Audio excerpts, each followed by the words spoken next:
Denver Broncos, training camp battles, key players to watch. What do you need to know about the Denver Broncos with training camp just around the corner? Now, you got Sean Payton coming in, and apparently he's changing a lot of things. Okay, he's in there telling Rusell Wilson, hey man, you need to get back to doing what you were doing best, running the football apparently. He also is trying to figure out who's going to be his starting center this year. Now, he hasn't committed to Lloyd Cushenberry.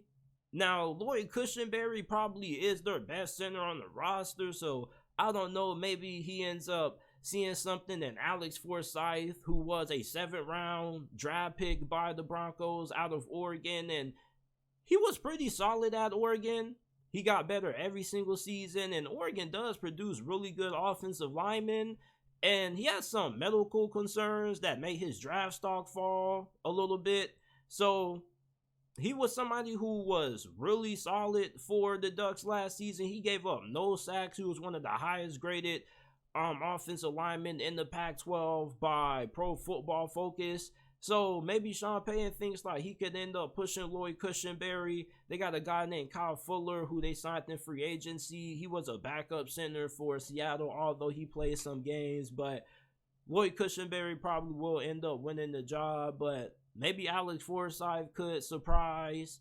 Now, we got to figure out who's going to be their third defensive lineman behind Zach Allen and Mike Purcell. Now, Zach Allen was a fantastic pickup by the Denver Broncos in free agency. Like, I was trying to figure out where he got signed.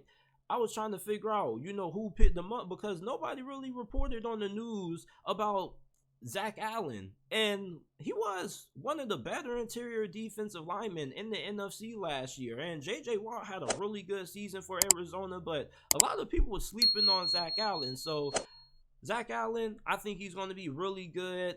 They are really high on DJ Jones, but you also got to look at a guy like Matt Henningsen.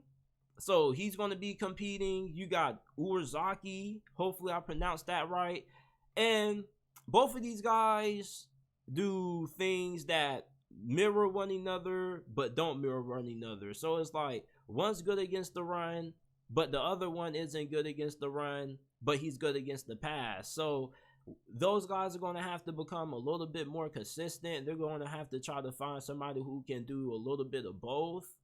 Now, players that I'm going to be watching, linebacker Drew Sanders was one of my favorite players to watch in college football last year. This dude is a free linebacker. He can play edge and he can play linebacker. I think that he has elite athleticism. I mean, this guy is a machine, man. Like, you got to see Drew Sanders play.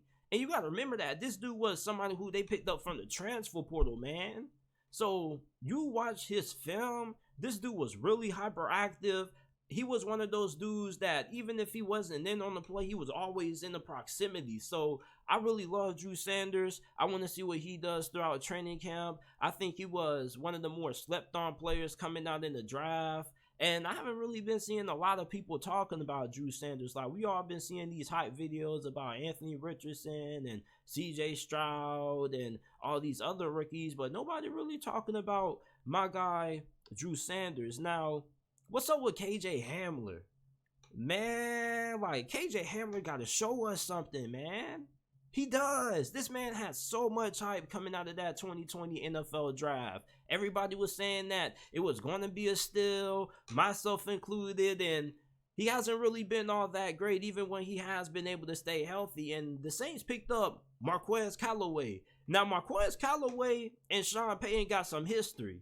Now, I don't know what the hell happened to Marquez Callaway last year with the New Orleans Saints, but I guess they just forgot about him. I don't know how they forgot about him, because New Orleans in their final season when they had Sean Payton, Marquez Callaway was his best receiver. And you got to remember, in 2021, the Saints had arguably the worst receiving core in the NFL, and Marquez Callaway was their best receiver.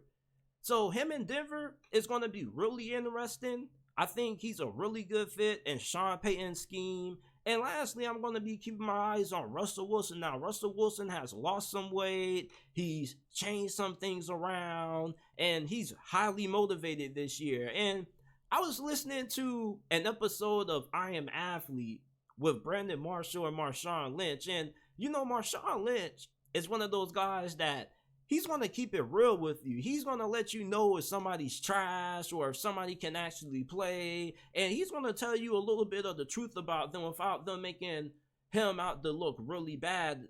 So when he was asked about Rusell Wilson, like, he was real. He said Rusell Wilson, he's a little bit, personality-wise, he's not an awful person, because he said one thing about Rusell Wilson, and Marshawn Lynch did say these. You can look up the I Am Athlete podcast with Marshawn Lynch, and you can watch it for yourself, but he pretty much said that Rusell Wilson, he would pick him to be the starting quarterback for him if he was the one building the team, because he said Rusell Wilson, one thing about him that you always knew is that he was always going to be somebody who always was going to put in the work. He was going to be dedicated, and then he could play. So I expect him to be able to bounce back. If Marshawn Lynch feel like Rusell Wilson can still play, I feel like Rusell Wilson can still play. And I'm not basing my analysis solely based on Marshawn Lynch comments, but at the same time, you got to remember that Nathaniel Hackett was a bad head coach. And remember last season, I told y'all that Nathaniel Hackett wasn't going to work out. He wasn't somebody that was even a good offensive coordinator the years that he called plays. So you got Sean Payton. And Sean Payton is going to be able to rejuvenate Rusell Wilson. But at the same time, we can hope that, but we got to see it throughout training camp. Now, the Broncos should have a really good secondary. So their secondary, matching up against this receiving core in training camp, is going to be really interesting. Jerry Jeudy, I think this is the year with Rusell Wilson, if he ends up bouncing back, that Jerry Jeudy ends up going off. You got to remember that Jerry Jeudy is not a bust. This dude isn't somebody who can't play, man. Like, Jerry Jeudy is somebody who's just been held back by bad quarterback play. Because I promise you, if Jerry Jeudy would have been playing with a guy like Joe Burrow last season or Josh Allen, he probably would have went for over 1,000 yards. So do not sleep on Jerry Jeudy. Jerry Jeudy is one of the best route runners in the NFL. So keep your eyes on Jerry Jeudy, man. Like, this man is so underrated, and I feel like a lot of people are sleeping on him going into this season, man. Like, I done picked him up on a handful of fantasy football teams, him and Calvin Ridley. I better make sure that y'all keep up with Jerry Jeudy. But this is it for my Denver Broncos training camp battles. Let me know some players that you guys are going to be watching down in the comment section. And also, if you haven't already, make sure that you hit that like button, man, for the YouTube algorithm. You got to hit that like button for the YouTube algorithm, man. And plus, make sure that you subscribe to the channel. Why haven't you subscribed to the channel yet, man? Like, we got some of the best NFL, college football content that you're going to find. And